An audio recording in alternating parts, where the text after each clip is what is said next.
I know my wife is cheating on me, I just know it. But damn it, I can't catch her. It's Saturday morning and I'm sitting at my lawyer's office. My lawyer, Roscoe Noble, handled my divorce from my first wife, so he's experienced in these matters. He hired a private investigator to look into my suspicions. What's wrong with me? My first wife started cheating on me almost before the new sheets came off her wedding bed. Now my new wife is doing the same thing. I must have, "Please give me horns," written on my forehead. The private investigator shook my hand and introduced himself as Tom Pickens. He was a slightly overweight, short man in khaki pants and an unassuming polo shirt. He was unremarkable and would never stand out in a crowd. Probably a good trait for a private investigator. We all sat down. Roscoe said, "Okay, Tom, tell us what you found." Tom cleared his throat. "Yes, sir, Mr. Noble. I started working on the case Monday morning, right after we talked. I went straight to the college and saw Mrs. Ann Powers's car in her assigned parking space. I walked by her office and observed her in her office. I interrupted him. 'Tom, can you just give us an overview and include the details in your report?' Tom replied, 'Oh, sure, Mr. Powers.' Tom paused to gather his thoughts and then continued. 'I've had Mrs. Powers under surveillance all this week until last night. She leaves the house between 8 o'clock and 8:15, heads straight to college, and returns home between 4 o'clock and 5:30 p.m. Her daily routine seems normal enough. Conferences with students, faculty meetings, office work, trips to the library, and the like. She usually goes to the gym around 11 a.m. and then eats a bag lunch at her desk. There is only one unusual activity. On Monday, Wednesday, and Friday, Mrs. Powers left college between 1 o'clock and 1:10 p.m., walked downtown, and walked into Henry's Continental Restaurant and Gourmet Food Store. She left there between 3:45 and 4:10. Roscoe asked, "Did she meet with anyone at lunch? Could you identify who with?" I interrupted. "No, Henry's only serves dinner on Tuesday and Saturday. It's one of our favorite restaurants. It's very popular with the academic crowd. The owner is Henry Manigault. He is a promising chef and restaurateur." Roscoe asked, "Anything between Anne and Henry? Any hint of attraction, stolen kisses, long hugs, and the like?" "Come on, Roscoe, this is the South. Women here kiss and hug everyone as if the 5-second acquaintance was a long-lost uncle or aunt. Or boyfriend. We all know each other, and there is nothing unusual between them that I know of. But then again, I'm only a husband, so I'm the last to know," I grumbled. "Good. Is there any reasonably innocent explanation for why Anne spent 3 hours in a closed restaurant 3 times this week?" Roscoe asked. I shrugged and said, "Henry is a good-looking, outgoing guy. He flirts with all the women, including Anne, and they all adore him. So, who knows?" Tom put in, "Well, the restaurant has a gourmet food store that is open during regular business hours and offers cooking classes every other Saturday. However, when Mrs. Powers was there, no classes were offered. I can't imagine Mrs. Powers being able to entertain herself for 3 hours in that little store." I added dryly, "I assure you it's impossible. Anne and fine dining? Definitely terra incognita for her." Tom continued, "I walked around the store several times. I saw no sign of Mrs. Powers. Nor did Henry Manigault, and when someone asked for him, the clerk dryly replied that he was unavailable. I was drawing attention to myself, so I stopped going in. On Wednesday, my wife went in there several times. She didn't see Mrs. Powers either. I also charged the usual rates for my wife's time." Roscoe said, "That's fair, Tom, no problem. What else do you have?" Tom sighed. Roscoe said, "Not much. It's a complicated case. Mrs. Powers must be the most skillful wife-cheater I've ever encountered." "Oh, I'm sorry, Mr. Powers. I just waved for him to go on." Tom continued, "My wife is doing an electronic investigation and has been checking the contacts of both Mrs. Powers and Henry Manigault. She hasn't been able to find anything worthwhile on either of them. Henry is single and has had 1 or more girlfriends on a regular basis. But there is nothing scandalous about it. Although we have no information about his current girlfriend, he's definitely upbeat and cheerful. Apparently he hasn't had any affairs with married women, at least we couldn't find anything. Henry uses an online dating service, but a lot of singles do. Lately he's stopped socializing there. Mrs. Powers' electronic footprint is as clean as freshly fallen snow. We ran her financials. No new credit cards, no personal loans, no problems the credit scoring companies might have had. No public record. Except that Mrs. Powers had a speeding ticket 4 years ago. Clean, decent history in every respect. Roscoe looked at me. I said, I did the homework you asked for. I went through 3 months of credit card payments and phone records. Nothing that I couldn't explain. I checked her cell phone while she was napping. No strange messages. No strange calls to unexplained numbers. Nothing on her home computer or her regular or university email accounts. I have all her passwords. She always mixes them up and has to ask me to remind her. She's a history major, not a technology major. I didn't find anything suspicious. Roscoe sat with his lips pressed together. Finally, he said to me, Jim, what I'm saying is that maybe you're just paranoid. That's understandable after your experience with your first gold-digging wife. I really like Anne. You two seem like the perfect couple. But this restaurant thing is very suspicious. I guess things aren't always what they seem. I sighed. It doesn't make any sense. Who would have sex for hours in a closed restaurant? Getting a hotel room is a hell of a lot more convenient. Or go to his house, he's single. The whole restaurant thing just sounds dubious.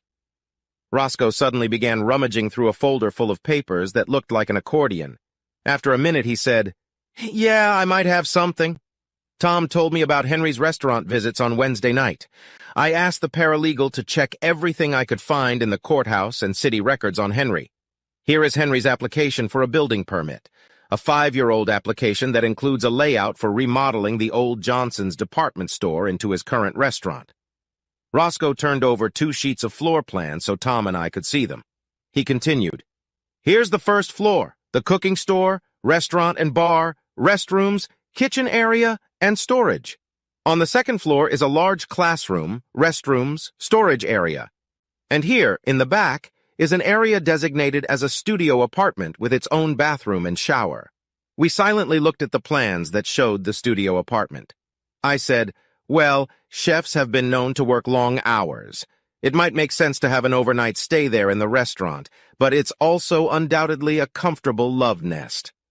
Roscoe nodded his head. That is indeed true. After a pause, he continued, Jim, I'm afraid Anne is messing with your head and entertaining Henry between the sheets. There's no use in gilding the lily. Tom, keep watching. Jim, keep your eyes and ears open on the home front. Anne is a sharp little thing and hides her handkerchief better than most others. She'll make a mistake. They always do.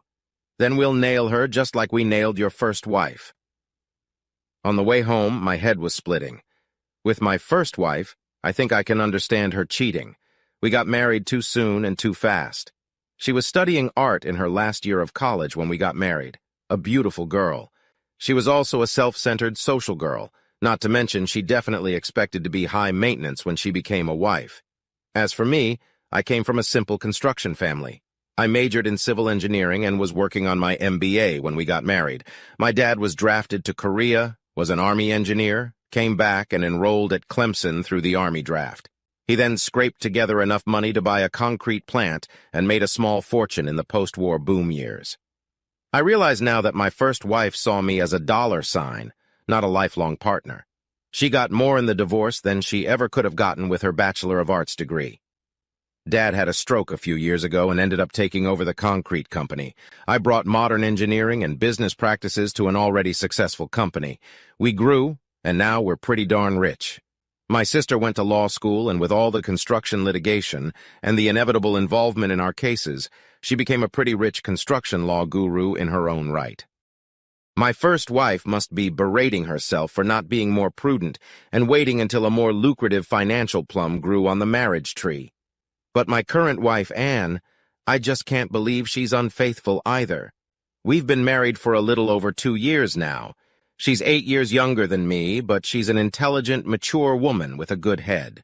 She has a doctorate in history and has been an assistant professor at a local college for 4 years now. We met in a Methodist Sunday school class for single adults shortly after she came to town. After dating for a year, we became engaged and then married 6 months later. We had a nice time, got to know each other, met each other's friends and families. We did everything right. Heck, I swear my family likes her more than me. Anne is my best friend, the sex is great, the family is friendly. I actually do all the cooking because Anne, God bless her, is a terrible cook. She has wasted her time becoming an academic muse rather than a domestic goddess. In January, Anne finished her book on the colonial warfare of the Yamasee Indians. We all expected it to be a typical bore from an academic history professor. I read this book as my marital duty and was blown away. Anne has a gift for telling a story as if it were a novel and bringing that long-ago tragedy to life. I read the whole thing in a Saturday. Holy crap, it's great. The professional and popular press has also liked the book. Anne has been interviewed by NPR and several local TV stations. She's even been invited to several book awards, and she's doing a lot of book signings and speaking engagements. Anne is over the moon about the success of her book, but she earned it with hard work. She jokes that when all the royalties are totaled, she'll produce the book for less than half the legal minimum wage. Nevertheless, the book and its professional and popular reception were a major factor in Anne's expected promotion to associate professor, perhaps next year or just afterward. But having been burned by milk, I'm blowing on water as well. Anne exhibits the classic signs of a cheating wife. Working so hard on her book, she has gained a few extra pounds. Not that I was foolish enough to mention it to her. The book came out in January, and she started working out at the gym in February. Now, in July, she's in the best fighting shape I've ever seen her in. She looks really good. Her first royalty checks were spent on some attractive, sexy outfits and lingerie. She laughed and said she was spoiling herself. This is uncharacteristic of her, as she is an old-fashioned Methodist cheapskate. She teased me, "Don't I love seeing her in her new lingerie?" I'm delighted, of course. But I wonder who else enjoys the sight of my wife in this sexy lingerie. She is also very affectionate. Is this just a release from the pressure of writing a book or a guilty conscience? Anne isn't teaching this summer, but she still goes to her office every day. She's working on initial ideas for the second book she's telling me about. She also has 3 graduate students who are writing dissertations, so she has to work with them several times a week. Still, her workload is light during the summer. The week before last, we finished a big state road paving project early, and I happened to have a free day, which is rare during construction season. I stopped by the university to see if I could lure Anne home for an afternoon of bedroom aerobics, a suggestion she'd normally jump at in a heartbeat. She wasn't in her office, so I peeked into the main office of the history department to see if she was there. 2 female students were copying and assembling a massive project on some professor's paperwork at the front desk. I asked, "Hi, I'm looking for my wife Proffert's Powers. Have you seen her by any chance?" The 2 girls looked at each other, holding back smiles. The blonde girl replied, Yeah, she was here the other day. Said she was going to the library." Closing the door behind me, I heard the girls trying unsuccessfully to hold back laughter. Hell, even the kids know she's cheating on me. I walked through the library, and sure enough, no Anne was there. That evening, as I poured each of us a glass of Shiraz during happy hour, I carelessly mentioned, "We finished early today, so I stopped by to see you in the afternoon, but you weren't there. The girls at the front desk said you had just left for the library." I watched Anne carefully. She tensed for a moment, and a slight blush appeared on her cheeks and neck. She looked away as I held out a glass of wine to her. "Oh, I'm sorry. I've missed you. Yeah, I try to spend a few hours every day in the library researching materials for my new book. I didn't realize I'd caught her in a blatant lie. I'm being played for a fool." 2 years after marriage is the best time for a young wife to get bored and start casting glances, and perhaps more than glances, outside the marital fences. Now is she cheating, or am I just being paranoid? I know the answer. I arrived home and the rest of Saturday passed quietly. I did some chores around the yard. Anne made an appearance at a bookstore in Augusta. At least that's what she told me. It's quite possible she's having a passionate affair with her lover right now. When Anne got home at 6, we went to a friend's house for a nice evening and dinner. Everything seems fine, but my stomach turns over every time I look at my cheating wife. We got up Sunday morning and headed to early church. We skipped Sunday school, and I made an omelet for brunch. We enjoyed it while we looked at the newspaper together. Anne dropped her unexpected statement on me as we finished our coffee. She smiled mischievously at me, which in the past always heralded some crazy, funny idea, usually sexual. Now I'm just wondering who with. "Honey, I want the house to myself from 1 o'clock to 6 o'clock today. Why don't you go golfing? You haven't had that opportunity in a long time. And I want you home at 6 o'clock sharp. I'll have a surprise for you. I stuttered in utter confusion. What, Anne? Why? She just laughed merrily. Well, silly, if I told you it wouldn't be a surprise, would it? Now grab your clubs and golf shoes and go have some well-deserved fun. I was in no mood to argue, so I grabbed my golf equipment and headed for the exit. On the way to the country club, I called Tom on his cell phone and assigned a private investigator to watch the house until I got back. I chatted with the 3 guys at the club and we played a round of golf. My lack of practice and scattered mental state took its toll, and, as the loser, I bought a drink on the 19th hole when we were done. It was actually a pleasant and relaxing day that lifted my sour mood. As I prepared to head home, I texted Tom, watching my house and Anne. "Anything?" Tom's reply followed immediately. "Nothing. As quiet as a graveyard. Mrs. P went out to the garbage can once. That's about it. What's going on? Did she notice our surveillance? Is she really such a brazen slut that she sends me off to play golf while she takes her lover right under our noses?" Our house adjoins a wooded parking lot, and her lover certainly could have slipped in behind us unnoticed by Tom. She's a really smart girl and obviously as cunning as the devil. Do I come home and find Henry there? Am I being kicked out, or has my marriage suddenly become one of those modern, open arrangements? Who knows what this woman is capable of? I arrived home at 6, as instructed. I opened the front door and was greeted by Anne, who handed me a scotch with the words, "Right on time, good, I saw you pull up. Here's a drink, come on in, sit at the table, I have a surprise for you." Anne was excited and running on high octane. I have no idea what she's up to, and the whole thing baffles me. It's just like the good old days when we first got married. She nudged me toward my seat at the table. The table was set with our finest silver and china with red wine already poured into our crystal. The candles on the table were lit, creating a festive mood in the room. At least there was no third seat at the table. "Stay here and enjoy your scotch." Anne rushed into the kitchen.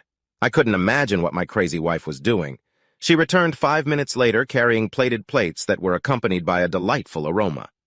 Despite my suspicions about Anne, I couldn't help but laugh. "What the hell are you up to?" I said, as Anne quickly placed the plates of food on the table.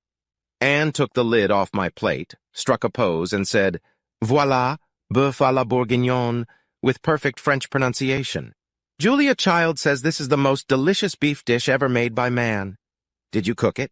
"No way," I said, laughing. "Anne can't cook a hot dog, let alone French haute cuisine." "But I cooked it," Anne exclaimed, pouting her lips pretentiously.